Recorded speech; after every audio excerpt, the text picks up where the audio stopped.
Turn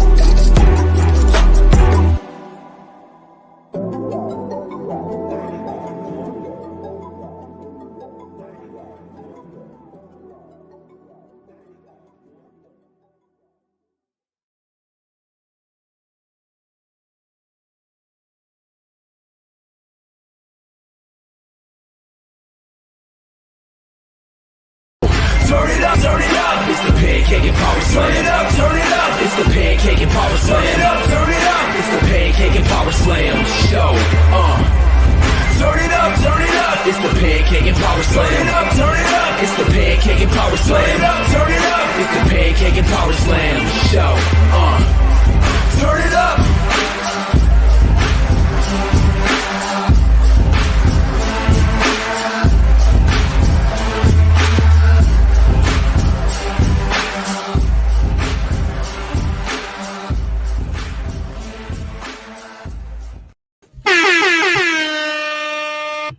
What's going on, everybody? This is Dr. Chris Featherstone. This is 611 episodes of the Pancakes and Powerslams Show. We ready to rock and roll, ladies and gentlemen.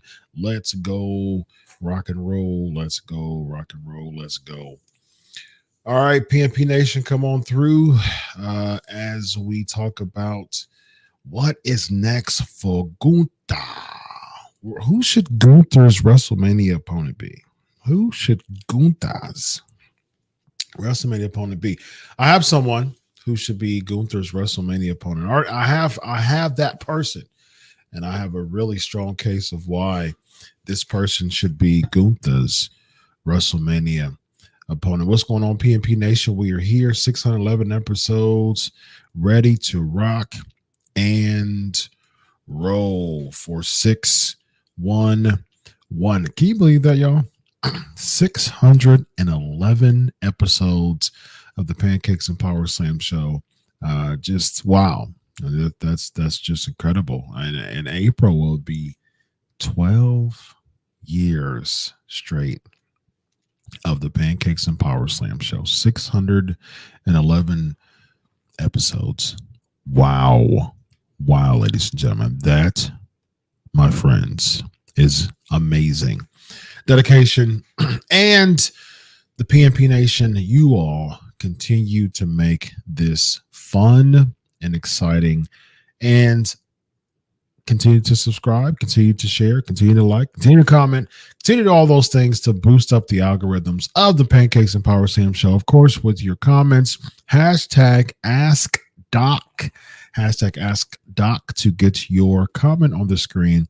And of course, like I said, be sure to let everybody know that you have some fun every single week on the Pancakes and Powerslams Show. The Pancakes and Powerslams Show. The Pancakes and Powerslam Show. The Pancakes and Powerslams Show. The Pancakes and Powerslams Show. There we go. All right, y'all. How y'all feeling out there? All right, let's talk about Jey Uso. Not Jey Uso. I was talking about Jey Uso in my previous show, Unscripted. Let's talk about Gunther. So who should be Gunther's opponent at WrestleMania? I've got someone who I think y'all may agree with. I think that Gunther's opponent at WrestleMania should be none other than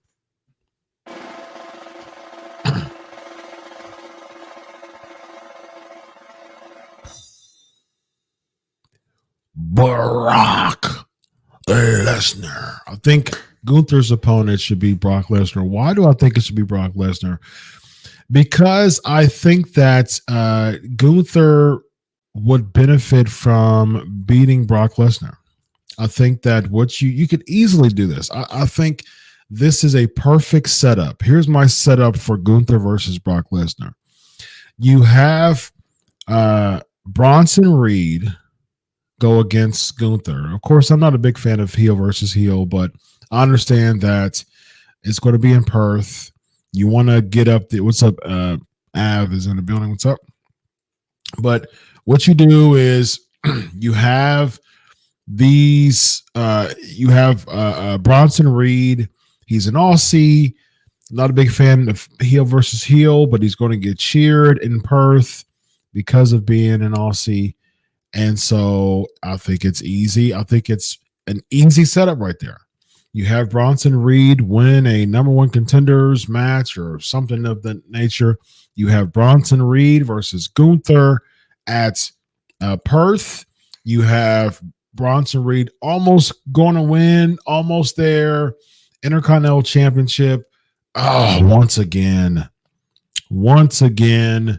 Gunther wins and cuts a promo and says, "There is no one who can defeat me. I am the greatest Intercontinental Champion of all time. There is no one who can defeat me. There's no one in the back that can defeat me because I am Gunther. I am the greatest Intercontinental Champion of all time. I'm the most dominant Intercontinental Champion of all time. I'm the most dominant person backstage. I might as well retire the championship because no one can." All of a sudden, boom, boom, boom, boom, boom, boom, boom, boom, boom, boom, boom, boom, boom, boom, boom, boom, boom. Boom, boom, boom, boom, boom, boom, boom, boom, boom. Crowd goes bananas, and you have Brock Lesnar come out in Perth after Gunther cuts a promo. He comes out, he stares Gunther, and all of a sudden, face to face, hurries up, grabs Gunther, boom, F5, crowd goes bananas, and then there's your tease right there that Brock Lesnar is someone who's more dominant in his eyes than Gunther is, because it's not, the Intercontinental Championship is a part of it, but Brock Lesnar was offended. Brock Lesnar was affected and upset that Gunther said that he's the most dominant and intimidating wrestler in all of WWE. That's what is going to cause Brock Lesnar to come out and say, "No, you're not. I'm going to go ahead and F5 you." And so there you go. You have at WrestleMania, that sets up a match between Gunther versus Brock Lesnar for the Intercontinental Championship.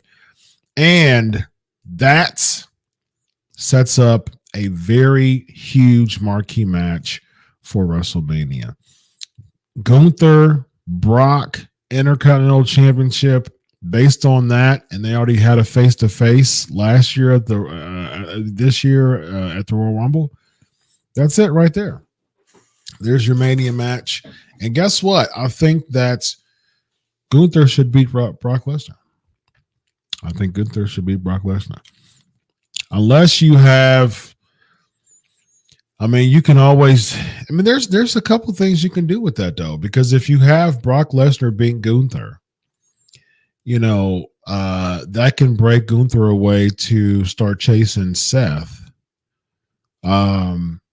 But at the same time, after this big old streak, having Brock Lesnar be the person who breaks the Intercontinental Championship streak wouldn't be a good idea, really. It would be a good shock if Brock Lesnar won the Intercontinental Championship, but I think Gunther should win the Intercontinental Championship. Gunther should retain the Intercontinental Championship and beat Brock Lesnar at WrestleMania. I think that would be really, really cool if Gunther got that rub by beating Brock Lesnar at WrestleMania. So then you are left with trying to figure out who in the heck is the person that's going to dethrone Gunther, someone who defeated within 15 months time, defeated Sheamus and Drew and Braun Strowman and Bronson Reed. Like he's just going through all these giants and Brock Lesnar now. Like, who in the heck is going to be the one to dethrone Gunther, man? It's going to be someone that would be – it probably has to be someone from NXT, man. Perhaps Braun Breaker. I mean, do you do Braun Breaker versus Gunther for the Intercontinental Championship at like a SummerSlam? But Braun Breaker's been more. He's had more charisma and more character development as a heel. And he's been a heel. Why would he come up as a babyface? Man, I don't even know anyone from NXT that has. Ilya Dragunov was the one who was able to have a good match with him and beat him, as far as the UK championship. I believe it was Ilya Dragunov that broke his streak for the UK championship. Do you have Ilya Dragunov come up for the Intercontinental Championship and beat him? That would be interesting if you do that, because that match was really good. Their matches have been really good in NXT. Ilya Dragunov is the Intercontinental Champion, dethroning Gunther again, ending his streak. I might be open to that idea, actually. I might be open because I'm trying to figure out who in the heck could. I mean, that would definitely push Ilya Dragunov. I mean, that would be a huge push to Ilya. That's for sure. Yeah.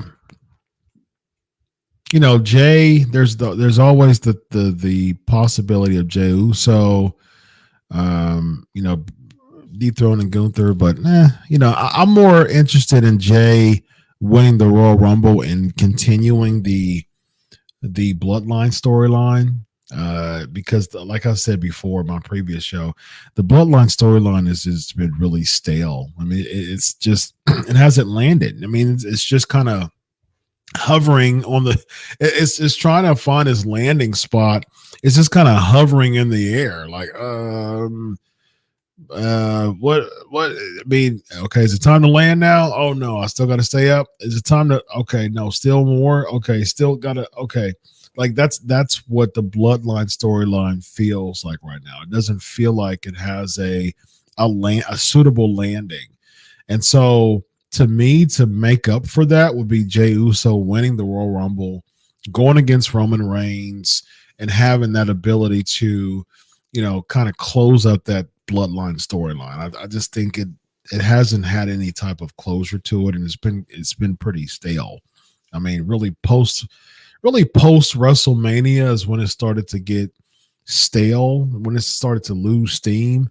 And really after Survivor Series, I mean, after SummerSlam, man, after SummerSlam, it's really lost steam. I mean, because seemingly the payoff of it could have been Jey Uso winning the title, but that would have been a good payoff. But because Jey Uso being the payoff makes sense, because Jey Uso was a babyface at the time that the whole tribal chief acknowledged me thing came about, because Jimmy was hurt. Jay was doing his own thing as a singles competitor. And so then the whole, tribal chief acknowledged me came with Roman Reigns and Jey Uso's feuds together. And that really was the start of the whole bloodline, was Jay and Roman. So if Jay and Roman was the conclusion of the bloodline, that would make sense. That would be a full circle type of payoff. But anything else, I mean, I mean, Jay being the one to dethrone Gunther, I'm okay with that. Now, Cody dethroning Gunther, perhaps.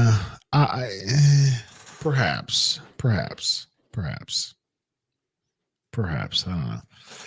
I still think Cody is a big enough star to not be the one. I want it to be someone who's over, but like not like that can really benefit getting the rub of beating Gunther.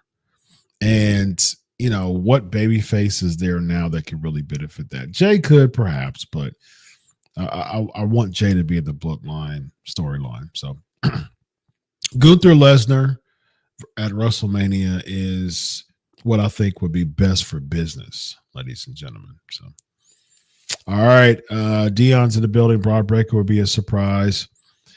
Braun Breaker would, but again, him as a baby face is probably not the best idea right now. Av is saying I can see that, or is WWE setting up Jay Bush as Gunther? I don't even see any signs of Jay versus Gunther right now. I mean, right now they're kind of doing a Jay Drew thing, but Drew stepped away from that and is doing a Seth Rollins thing now. I mean, Jay is just kind of still doing Judgment Day stuff / now Imperium stuff. I guess they are setting him up in a sense because he beat Kaiser. So maybe you're doing Jay Gunther. That maybe they're planting some seeds because he kind of got involved in the Imperium storyline. I just want to see it make sense when it comes to the Bloodline stuff. I mean, because it's just not. With Roman making solo tribal prince, do you see look on Jimmy's face? I'm thinking Jimmy about to turn now. Yeah, I mean, it feels like like this storyline, this bloodline that I see right now feels like a bad spinoff. That's what it feels like. It felt like the show, like the main show was really good and it was episodic and riveting every single week. And that's the type of stories that we were looking for every single week. And people were into it. You had so many characters a part of it. You had Sammy a part of it. You had Kevin Owens a part of it. You had Cody Rhodes. You have all those stars in this really, really big, episodic television series. But then what you do is you have you kind of had it drift off a bit and taper off a little bit. And now it's just kind of feeling like a spinoff that's not really good. And so what do? Do you have the main characters come on the spinoff to bring some life into it? I think you do, because otherwise it just feels like a contrived, badly executed spinoff. And so I'm just not, I'm bored with it at this point. Av, why does the Judgment Day and R-Truth act feel like Bloodline and Sammy all over again? I don't see. That's the thing, man. I don't even get Bloodline Sammy vibes, because first of all, Roman Reigns was head and shoulders, and still is. I mean, he's hardly ever there, but Roman Reigns head and shoulders above any person in Judgment Day, head and shoulders above anybody in Judgment Day. So comparing the Bloodline and Judgment Day is almost apples and oranges. Like I'm, dare I say, apples and oranges, because there's not a star that's larger than life in the Judgment Day. So, and then Sammy was like with them, Like he was trying to be a part of the bloodline for real. R-Truth isn't. I mean, like he's just a comedy act. He's it's funny. He's just kind of there. He's just kind of playing dumb. It's funny. I mean, like Truth's comedy act is hilarious. And I always say, man, I'm a sucker for R-Truth. And he beat JD McDonough. So that's his thing. And that's what I don't see the similarities there. What's up, Rollin? The Full Steam Bloodline storyline was such a power vehicle that it drove Sami Zayn to the main event. So it could drive Jay if they could refuel Bloodline story. 100%. 100% agree. I think that's what you do.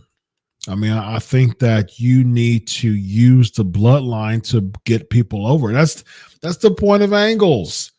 A good, solid storyline should make someone get over. What's the payoff? Every storyline has a payoff, man. Otherwise, it's lame. If you like the higher power, the payoff was Vince McMahon being the higher power after all the weeks, all the suspicion of who's the higher power. It was me, Austin. It was me all along. Like, yeah, it was just kind of, yeah, no, thank you. And so, this devil storyline in AEW, it better have a good payoff. Same thing with Retribution, man. I mean, it's just like Retribution every single week. You would come and they would vandalize stuff, and they would come in and be hooded and get to the point where they were, just running roughshod. And who's the person behind the Retribution? Who's the mastermind behind Retribution? It is none other than Mustafa Ali. Payoff did not match the investment that they put in it. It just didn't work, man. Like if it's an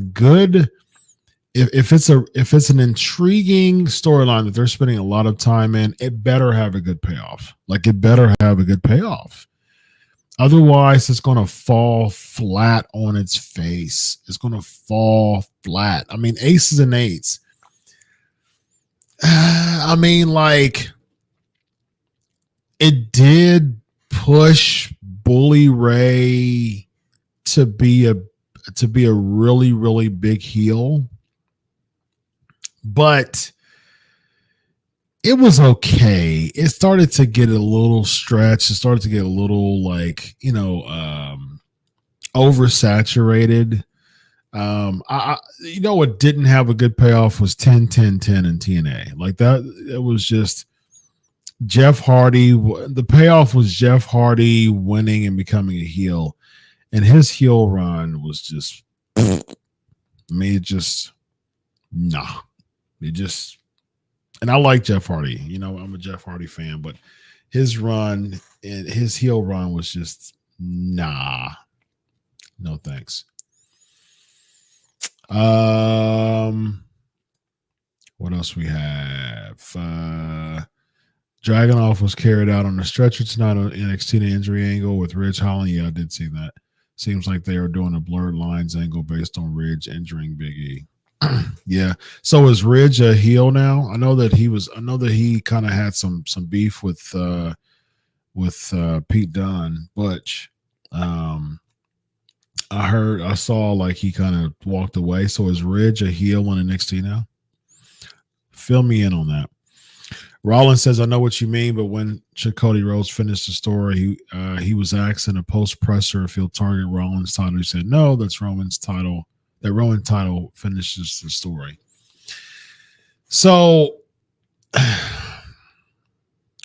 Cody Rhodes win the Royal Rumble, bad call. Cody Rhodes, Roman Reigns 2, nah, I'm not interested.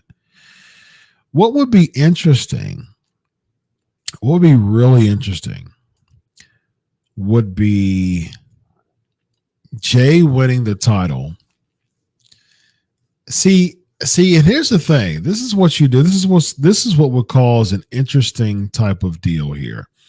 Jay won the Universal Championship, and then Cody was the one who brought him to Raw, and then you have Cody and Jay kind of celebrate, and then you have Cody turn on Jay. I mean, there's the link between Cody and Jay. Like, he wanted to get him away from Roman Reigns because he knew that there was some momentum there.